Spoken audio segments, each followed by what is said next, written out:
நானே பிச்சை எடுக்காத குறையாக உட்காந்துக்கிட்டு இருக்கேன். காலையிலே ஃபோனை போட்டு என்னமோ நேற்று வந்து கட்டப்பை கருப்பிக்கு அச்சய திருதி இன்னைக்கு போய் நகை வாங்கி கொடுப்பேன்னு சொல்லி சொன்னீங்களாம்ல. பேரனுக்கு வந்து ஒரு மோதிரம் போட வக்கில்ல, கழுத்தில் ஒரு செயின் வாங்கி போட வக்கில்ல, பிரேஸ்லெட் போட வக்கில்ல. அதை விட்டுவிட்டு இப்போ தான் வந்து கருப்பிக்கு வந்து அச்சய திருதிக்கு போய் நகை வாங்கி கொடுக்க போகிறீங்களான்னு சொல்லி காலையிலே வம்புழுக்கிறாடா இந்த சுமிங்கிறவ. நானே வெறும் 1500 அன்றைக்கி அவளுக்கு போய் மிக்சி வாங்கி கொடுத்தது போக இருந்த காசை நான் காட்டிட்டேன். என்கிட்ட 10 காசு கிடையாது. உட்காந்துக்கிட்டு நான் ஒரு பேச்சுக்கு கூட என்ன நினச்சிக்கிட்டு இருக்காங்கன்னு எனக்கு புரியலைங்க. நான் எப்படி போய் இன்றைக்கி போய் நகை வாங்க முடியும்? நகை விற்கிற விலையில் ஏற்கனவே சும்மாவே எங்களை காரி துப்புறாங்க, தூத்துறாங்க. குற்றாலத்துக்கு போயிட்டு வந்தால் நகை வாங்குறாங்க, ஏற்காடு போயிட்டு வந்தால் நகை வாங்குறாங்கன்னு சொல்லி இவங்க வாயில் விழுந்து காசு இல்லாமல் எல்லா காசையும் தூக்கி மசாலாவுக்கு முதலீட்டு போட்டுட்டு வெறும் ஆளாக எம்டியாக உட்காந்துக்கிட்டு இருக்கோம்.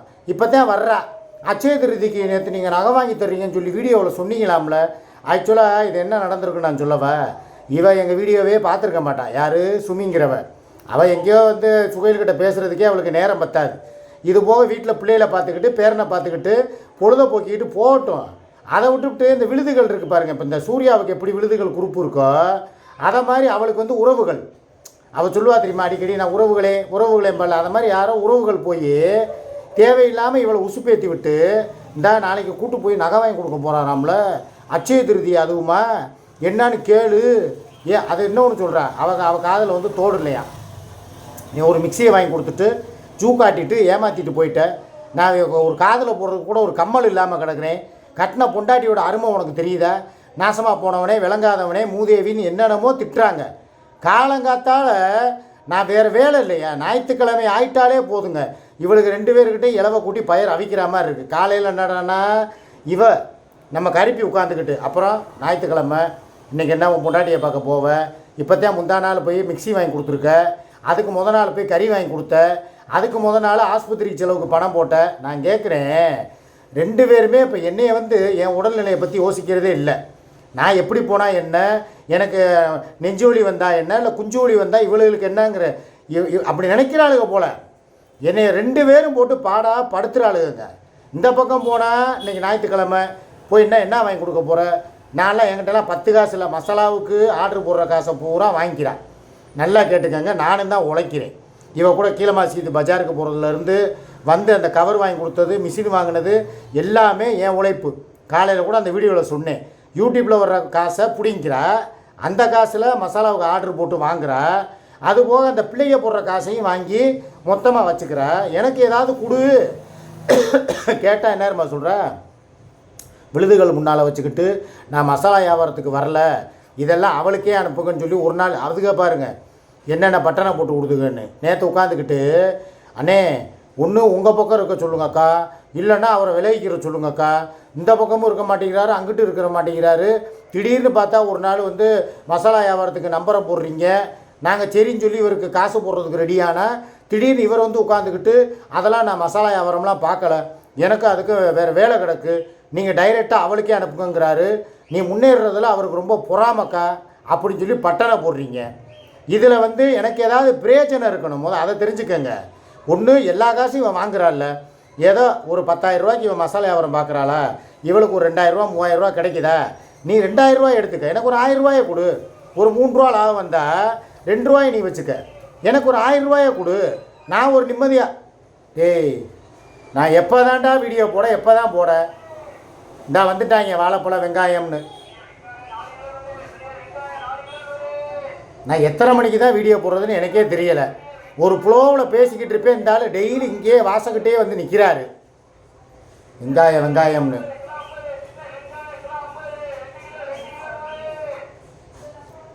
தேர்தல் பிரச்சாரத்துக்கு வேணும் போகுதோ, வாக்களிக்கிறதுக்கு வாங்கன்னு சொல்கிறாங்களோ இல்லையா, இந்த வெங்காய வியாபாரி தினம் வந்துடுறாரு. இவர் மைக்கில் கூட பேசாமல் எல்லா கட்சியும் வந்து ஒரு இதை போட்டு விட்ருங்க, ஸ்பீக்கரை கரெக்டாக இங்கே தான் வந்து நிப்பாட்டுவாருங்க. வேறு அங்கிட்டும் போக மாட்டார், இங்கிட்டும் போக மாட்டார், நடுவில் வந்து நிப்பாட்டிக்கிறவார்.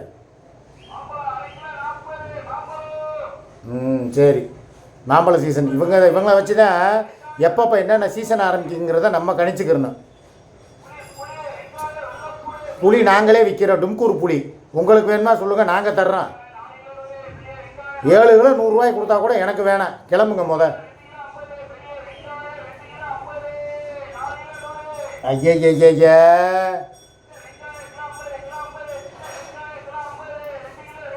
எந்திரிச்சு போய் நல்லா சத்தம் போட்டு வர மாட்டேன்.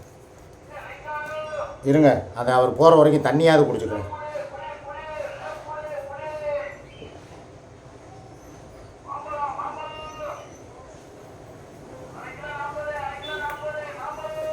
வழியே கொடுத்து விட்ருவா. அந்த மாதிரி நேற்று என்ன பண்ணியிருக்காங்க, சுமிக்கு வந்து போனை போட்டு அது போக இன்னொரு வீடியோ ஏதோ ஒன்று சொன்னான். அதில் வந்து ஏதோ என்னை திட்டாலாம். ஷார்ட்ஸு போட்டு கோகுல் இருக்கிற ஷார்ட்ஸில் என்னை வந்து ஏதோ ஒரு வார்த்தையை சொல்லிட்டா போல், அதை குடிக்கின்ட்டா போல். அதை வந்து உட்காந்துக்கிட்டு அதை அழிக்க சொல்லுங்கள், ப்ரைவேட் போட சொல்லுங்கள் அப்படின்னு சொல்லி நேற்றுலேருந்து நைட்லேருந்து ஒரே ஃபோனு யாருக்கிட்ட, சுமிக்கிட்ட இருந்து. ஏப்பா இதை விட கேவலமான வார்த்தைகளெல்லாம் அவன் டெய்லி கேட்டுக்கிட்டு இருக்கா. முந்தா நாள் லைவில் உட்காந்துக்கிட்டு அவங்கள பூரா எவனை பேடு கம்மிட்டு போடுறவனை பூரா நீ தேனாங்கிறியோ, அப்போ நீயும் ஒரு தேனா சொன்னாலா இல்லையா? தேனான்னு மாத்திரம் இல்லை, தேனா மையன்னு வேற சொன்னான். அந்த அளவுக்கு இவன் கேவலமாக பேசுகிற. நேற்று சொன்னால் அதை குடிக்கின்னு சொன்னதில் என்ன கெட்டு போச்சு? இதெல்லாம் ஒரு காரணம்னு சொல்லிட்டு அதுக்கு உட்காந்துட்டு காலைல பஞ்சாயத்து வைக்கிறான். நான் ஒன்று சொல்லவா, எங்கள் விஷயத்தில் நீ தலையிடாத, உங்கள் விஷயத்தில் நாங்கள் தலையிடுறோம்மா. உன்னையும் தான் டெய்லி வந்து சொல்கிறாங்க. ஸ்பேனராக இருந்துக்கிட்டு சுகையில் வந்து உன்னை அப்படி பேசுகிறேன் இப்படி பேசுகிறேன் மாமா, என்னான்னு கண்டி மாமாங்கிறாங்க. நான் அவனை போய் கண்டிச்சுக்கிட்டு இருக்கேண்ணா? இல்லை, உங்கள் வீடியோவை நான் பார்க்குறேண்ணா. நான் பாட்டுக்கு என் பொழப்பை பார்த்துட்டு போகிறேன்ல. நீ தான் எனக்கு இதை விட கேவலமான கேள்வியெல்லாம் வீட்டில் வச்சு கேட்டிருக்க. திறந்த வீட்டில் ஏதோ நுழைஞ்சா மாதிரி இருக்குன்னு சொல்லியிருக்க. ஒரு அப்பையாத்தாளுக்கு பிறந்தவனாக இருந்தால் அந்த வீட்டுக்குள்ளே வராதன்ட்ருக்க. இதை விட இன்னும் என்னென்னமோ கேட்டிருக்க மானங்கட்ட கேள்வி. 2 பேருமே ஒரே குட்டையில் ஊறின மட்டையை தான். அவள் வந்து ரொம்ப யோக்கியமும் கிடையாது, நீ ரொம்ப நல்லவளும் கிடையாது. 2 பேருமே எதுக்காக இருக்கீங்க? என்கிட்ட இருக்கிற உழைப்பை ஒருத்தி உறிஞ்சிக்கிட்டு இருக்கா, இன்னும் ஒருத்தி பணத்தை உறிஞ்சிக்கிட்டு இருக்கா. உனக்கு உழைச்சி கொடுத்து ஓடா தேஞ்சிட்டேன், வீடும் கட்டி கொடுத்துட்டு தான் வந்திருக்கேன், ஒன்றும் இல்லாமல் விரும்பலை. இப்போ இவளுக்கும் அதே வேலையை தான் பண்ணிக்கிட்டு இருக்கேன். என் உயிர் இருக்கிற வரைக்கும் இப்படியே கடைசி வரைக்கும் இந்த 3 வேளை சோத்துக்காக இப்படி உட்காந்துக்கிட்டு இருந்தால். காலையில் இன்னொரு விஷயம் சொல்ல மறந்துட்டேன், பொட்டணம் போடுங்கிறான். என்னது பொட்டணம் போடவா? என்னாடி பொட்டணங்கிறேன்? எத்தனை பேர் லிஸ்ட்டு இருக்கோ? 6 கிலோவா 6 கிலோவோ 8 கிலோவோ இருக்குது மசாலா. 16 பாக்கெட்டு 6 கிலோவா பாக்கெட்டு போட்டு அமுக்கி கொடுங்கங்கிறான். அமுக்கி வேணால் அவன் வாயில் வேணால் தள்ளுறேன் அப்படின்ட்டு வந்தேன். ஏங்க ஒரு மனுஷன் காலையில் வீடியோ போடுறேன், மத்தியானம் வீடியோ போடுறேன், சோறு திங்கும் போது என்னை கூப்பிட்டு வச்சு திணிக்கிறான். எனக்கு பசியே இல்லைனாலும் கூப்பிட்டு உட்கார வச்சு நீ சாப்பிட்ற மாதிரி வீடியோ எடுங்கிறான். 4:30 மணி ஆக விட மாட்டேங்கிறா. எந்திரி என்னன்னு பார்த்தா வீடியோ போட போகணும், கிளம்பு 6 மணி லைவு அப்படிங்கிறா. திருப்பி பார்த்தா நைட்டு சரி கொஞ்சம் நேரம் அசருவோம், இவன் லைவ் போட்டு முடிக்கிற வரைக்கும் சொல்லி அந்த 9 to 10க்குள்ளே கண்ணா செந்தா என்னையை வந்து நான் கப்பையை பொழந்துக்கிட்டு இருக்கிற மணிக்கே வீடியோவில் காட்டுறான். இந்த வாரு நல்லா தின்னுபிட்டு செனப்பண்ணி மாதிரி படுத்திருக்கேன் அப்படின்னு சொல்லி என்னையே காட்டுறது. திருப்பி கொஞ்சம் அசந்துட்டு உட்காந்து லைவில் உட்காந்தா லைவில் அக்க போரு எதையாவது வார்த்தையில் விடுறது, சண்டை போடுறது. நேற்று ஒன்றுமே இல்லைங்க, எனக்கு கிரிக்கெட் மேட்ச் இருக்குது, சிஎஸ்கே மேட்ச்சு, எஸ்ஆர்ஹெச் முக்கியமான மேட்ச்சு.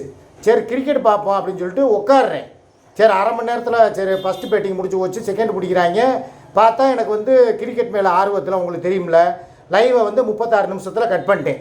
இதில் என்ன தப்பு? மற்ற நாள் அதுக்கு முதல் நாள் 3/4 மணி நேரத்தில் கட் பண்ணேன், அவனால் சண்டை போட்டதுனால. நேற்று 36 நிமிஷத்தில் நான் கட் பண்ணிட்டேன். நான் என்ன செய்கிற வேலையை ஒழுங்காக செய்ய மாட்டேங்கிற. முதல்ல 1 மணி நேரம் லைவ் போடுவேன், எவ்வளோ தான் சண்டை போட்டாலும் முழுசாக லைவ் போடுவேன். முந்தா நாள் 3/4 மணி நேரம், நேற்று 36 நிமிஷம். என்ன கணக்கில் அப்படி போடுற அப்படின்னு சொல்லி என்கிட்ட எனக்கு சுதந்திரம் இல்லையா? எனக்குன்னு சொல்லி ஒரு தனிப்பட்ட விருப்பு இருக்காதா? ஒரு பொழுதுபோக்கு இருக்காதா? 24 மணி நேரமும் இந்த யூடியூப்பு மசாலா பொடி, இன்ஸ்டாகிராமு, ஃபேஸ்புக்கு, ட்விட்டரு, இதுதான் என் பொழப்ப. எனக்குன்னு சொல்லி ஒரு ஆசாபாசம் இருக்காதா? எனக்கு கிரிக்கெட் பிடிக்கும், நான் போய் கிரிக்கெட் பார்க்க போகிறேன். அதில் கூட வந்து உட்காந்துக்கிட்டு நீ ஏன் வந்து இப்போயே உட்காடுற? 1 மணி நேரம் லைவை முடிச்சுட்டு உட்காருனா 1 மணி நேரம் லைவை முடிச்சுட்டு உட்காந்தா அவங்க தான் ஆல் அவுட் ஆகி தோத்துடுறான். இல்லை சரி ஒரு பரபரப்பாக ஒரு வீடியோ பார்க்க வர்றியா? ஒன்றுமே இருங்க, நான் உனக்கு சொல்லவா, என் சுதந்திரம் பூரா கெட்டு போச்சு, இவனாலையும் கெட்டு போச்சு, அவனாலையும் கெட்டு போச்சு. நான் எலெக்ஷன் மாத்திரம் முடியட்டும், அதுக்கப்புறம் எனக்கு ஒரே ஒரு கடமை தான், என் மகனுக்கு ஒரு கல்யாணத்தை பண்ணி வைக்கணும். காலகாலத்தில் இவளுக்கு விஷயத்தில் மாத்திரம் கரெக்டாக இருக்கால்ல, பிள்ளைகளை படிக்க வைக்கணும், காலேஜில் சேர்க்கணும், சின்னவனை கூப்பிட்டு வரணும், மதுரையிலே ஸ்கூலில் சேர்க்கணும், ஏகப்பட்ட பிளான் போடுறான். அடுத்து வந்து காலேஜ் படிச்சுக்கிட்டு இருக்கும்போதே பொண்ணு பார்க்குறதுக்கு பிளானை போட்டுருவான். அதுக்கப்புறம் நேற்று ஒன்றுமே இல்லை, சும்மா உட்காந்துக்கிட்டு அவன் சின்ன பையில இவன் கெடுக்கக்கூடாதுல்ல, இந்த விஷயத்த சொல்லிடுறேன். இதான் மெயின் பாயிண்ட்டு. இதை நான் காலையிலே விஷயமா இதை சொல்லணும்னு இருந்தேன். அவன் உட்காந்துக்கிட்டு ஏதோ அந்த கவரில் கொரியர் கவரில் எழுத சொல்கிறான். அவன் உட்காந்து எழுதிக்கிட்டே சாங் போட்டுக்கிட்டு இருக்கான். என் கல்வெட்டு போலே நெஞ்சில் மின்சாரம் போலே வந்தாயே வா வா என் வெளிச்ச பூவே வா. இது ஒரு அனிருத்து பாட்டு. யதார்த்தமாக அவன் போட்டுட்டு உட்காந்துக்கிட்டே எழுதுறான். உடனே அவன்கிட்ட போய் அவன் இப்போ இன்னும் டீனேஜ் பையன், இன்னும் அவன் இப்போ வயசுக்கு கூட வரல, காலேஜு கூட போகல. அப்புறம் உனக்கு காதல் மலர்ந்துருச்சா, உனக்கு காதல் பூக்குதா, காக்கிதா, பழுக்குதா அப்படின்டா பிஞ்சு மனசில் நஞ்ச விதைக்கிறது யார்? கொஞ்சம் நல்லா யோசிச்சு பாருங்க. அவன் பாட்டுக்கு சரி, அப்புறம் வேறு என்ன பாட்டு அவனை போய் கேட்க சொல்கிறீங்க? பழைய காலத்து பாட்டையா கேட்க சொல்கிறீங்க? அது ஏதாவது எம்ஜிஆர் பாட்டு, எந்த குழந்தையும் நல்ல குழந்தை தான், அந்த பாட்டையா பாட சொல்கிறீங்க அவனை? அவன் பாட்டுக்கு உட்காந்துக்கிட்டு வயசு பையில் ஒரு பாட்டு கேட்டால் அவன் காதலே பண்ணாமல் சும்மா இருக்கிறவனை போய்கிட்டு நீ காதல் பண்ணுறியா, உனக்கு காதல் நினப்பு வந்துருச்சானா அவனை கெடுக்கிறது யார்? சும்மா இருக்கிற பையில் சுரண்டி விடுறது யார்? பேம நான் சும்மா பாட்டு கேட்டுக்கிட்டு இருக்கேங்கிறேன் அவன். இவன் எதுக்கு இவளுக்கு இந்த கற்பனை? அப்போ காலேஜ் போகும்போதே அவன் காதல் பண்ணணும், கரெக்டாக வேலைக்கு போகும்போது ஒரு கல்யாணத்தை முடிக்கிறதுக்கு பொண்ணு பார்க்கணும், பிளான் எப்படி எப்படி போடுறா பாருங்க அவள் பிள்ளைய விஷயம். ஆனால் என் பிள்ளை மாத்திரம் காலேஜ் முடித்து வேலைக்கு போய்கிட்டு இருந்தானோ அவனுக்கு இப்போதைக்கு எதுக்கு கல்யாணம், அவனுக்கு யார் பொண்ணு கொடுப்பா, இந்த பேச்சு இவ்வளோ பேசுகிறான்ல. என் பிள்ளைகளை பற்றி எனக்கு ஆசை இருக்காத? என் பிள்ளைக்கு காலகாலத்தில் ஒரு கல்யாணத்தை பண்ணி வைக்கணும்னு நானும் பிள்ளைகளை மேட்டரே பேசக்கூடாதுன்ட்டு போகிறேன். பிள்ளைகளை கெடுக்கிறது யார்? அவன் பாட்டுக்கு விளையாண்டுக்கிட்டு இருக்கிறவனையும் ஒரு பாட்டு கேட்டால் அதில் காதல்ங்கிற கத்திரிக்காங்கிற இதெல்லாம் தேவையில்லாத வேலை. வளர்கிற பிள்ளைகளை வாலிப பிள்ளைகளை நம்மளே கெடுக்கக்கூடாது. அந்தந்த ஏஜ் வரும்போது அவங்களுக்கு என்னென்ன தோணுதோ அதுபடி போவாங்க. நம்மளாம் என்ன பிறக்கும் போதே எல்லாம் கற்றுக்கிட்டா பிறந்தோம், போக போக அப்படியே கற்றுக்கிட்டது தானே. அது மாதிரி தான் நான் இருந்தேன். நான் காலேஜ் படிக்கும்போது என் பின்னால் சுத்தாத பெண்களா சொல்லுங்கள்? பற்று பிள்ளையாக பறந்துக்கிட்டு இருந்தேன், ப்ளே பாயாக தெரிஞ்சேன். இப்போ அடங்கி ஒடுங்கி குடும்பத்துக்கு ஒரு வீடு வாங்கி கொடுத்துட்டு இந்த என் வாழ்க்கைக்கும் என் சோத்துக்கும் சுகத்துக்கும் ஒருத்தையை பிடிச்சேனா இல்லையா? இதை மாதிரி வாழ்க்கை படிப்படியாக போக போக அவன் மெச்சூரிட்டியில் போயிடுவேன். இது தேவையில்லாத வேலை நேற்று பண்ணினது. நான் இப்போ எதுக்கு சொல்ல வரேன்னா, இன்றைக்கி காலையிலே கிளம்பி சுமியை பார்க்க போகிறதுக்கு எல்லா பிளானும் போட்டேன். ஆனால் கையில் பைசா இல்லை, எல்லாம் முடிஞ்சு போச்சு. முந்தா நாள் கூட மிக்சி வாங்கி கொடுத்ததோட காசு இல்லை. அதனால் சுமி இன்றைக்கி என்னால் வீட்டுக்கு வர முடியாது, கோச்சுக்கிறாத. எலெக்ஷன் வரைக்கும் கொஞ்சம் பல்ல கடிச்சிக்கிட்டு ஓட்டு, எலெக்ஷன் முடிஞ்சது அதுக்கப்புறம் உன்னை ஓட்டு போட நான் தான் வேறு கூப்பிட்டு வரணும். அதனால் இங்கே தான் உனக்கு ஓட்டு இருக்குது, மதுரை மத்திய தொகுதியில். வா 2 பேரும் போவோம், ஓட்டு போடுவோம். உங்களை போய் விட்டுட்டு திருப்பி இவளை கூப்பிட்டு திருப்பூர் போகணும். எல்லா ஓட்டும் வேஸ்ட்டு பண்ணாமல் ஓட்டு போடணும் மக்கள். நீங்களும் சொல்கிறேன், எல்லாருமே உங்கள் ஜனநாயக கடமையை நிறைவேற்றுங்க. உங்களுக்கு பாதம் தொட்டு கேட்டுக்கிறேன். ஒரு இந்திய குடிமகனாக, ஒரு தமிழ்நாட்டு பிரஜையாக சட்டமன்ற தேர்தலில் அனைவரும் வாக்களிப்பீர். வெற்றி நிச்சயம் எல்லாருக்கும்.